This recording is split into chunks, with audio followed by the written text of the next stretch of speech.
News Talk 710 KURV. Audio on demand.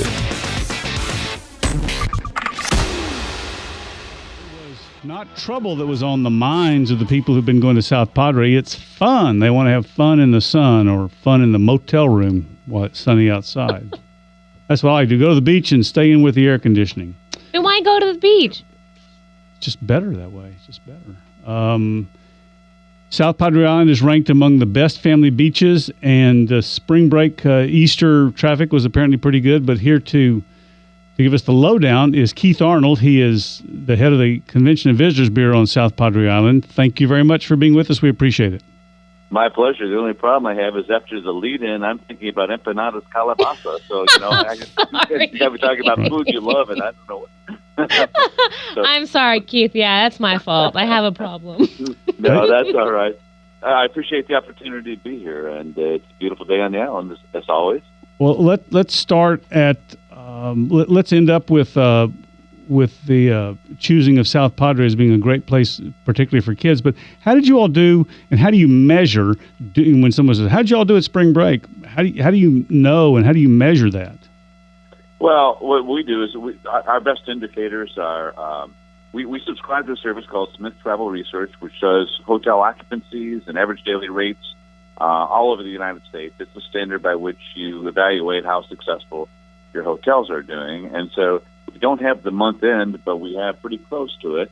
And so occupancy in March of 2016, from the 1st of March through about the 26th, was up about 32%. Wow, a full third. A year ago. 32. And the average daily rate, which is what you're able to charge, obviously, per day, which these two things put together really describe the net profit and net improvement, and that was up about 8%.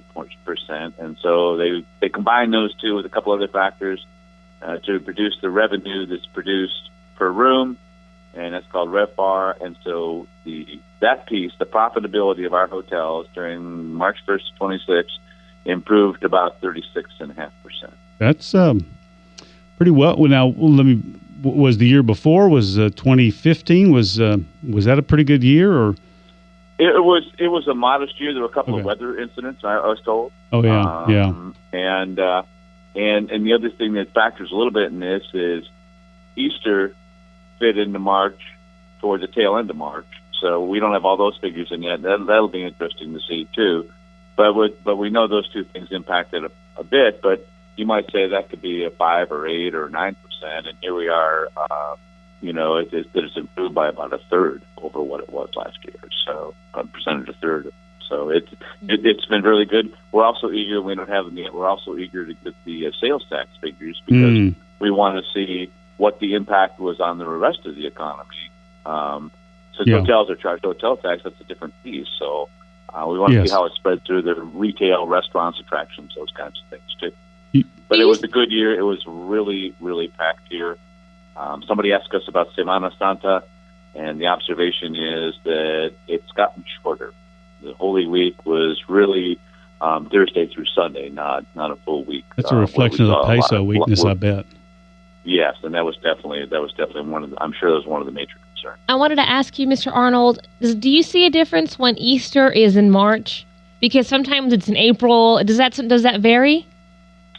Well, I haven't been here long enough to really reflect on that, but I'm sure that may have affected the length of stay, and that's something we'll be able to tell next year when we evaluate it against this year. The peso taking more pesos to come by what takes more pesos to buy what they could buy last year.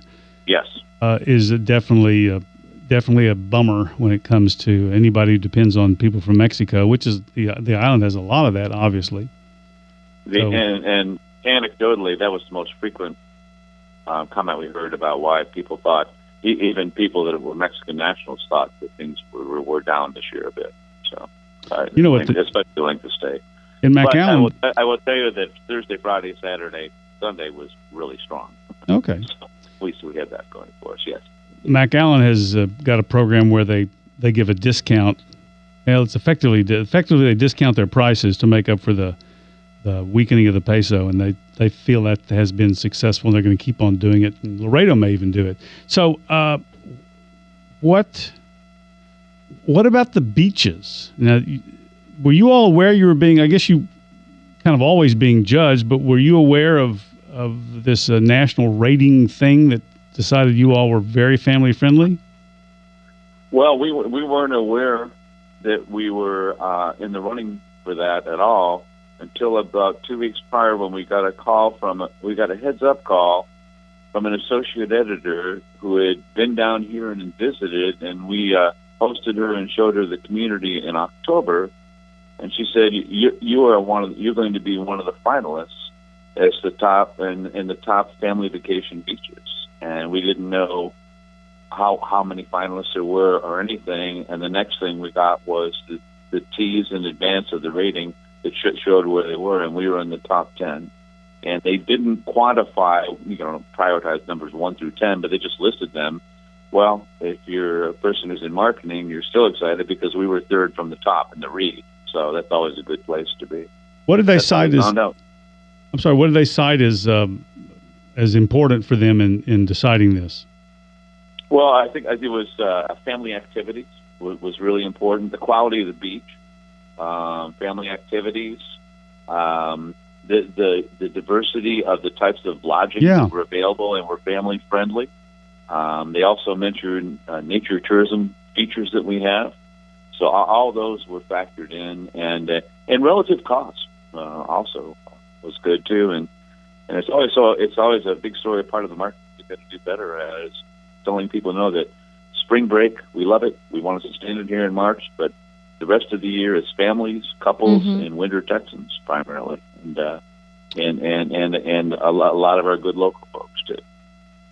I think people sometimes don't realize, whenever I was in college and I was in Florida, and I mean, there we have Daytona, Clearwater, Miami, but everyone that I spoke to knew South Padre Island.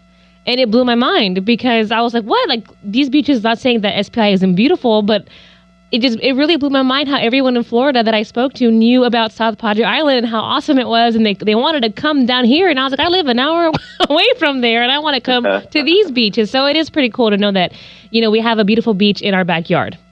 That's what I wanted to say. I lived in Daytona Beach for a couple of years. I'm very happy to be here. Yeah, wow. Well, that says a lot, Keith. Yeah.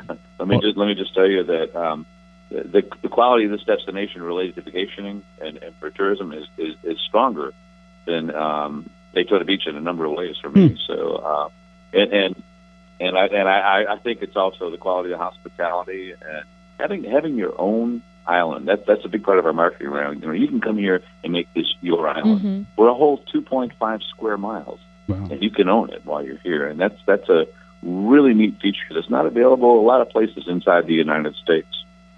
Mr. Arnold, back to work. Thank you for closing out your day with us. We appreciate it. Thank you.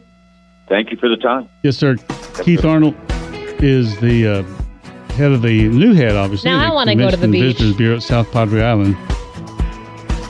That's the name of that tune. You're listening to The Drive Home on 710 KURV.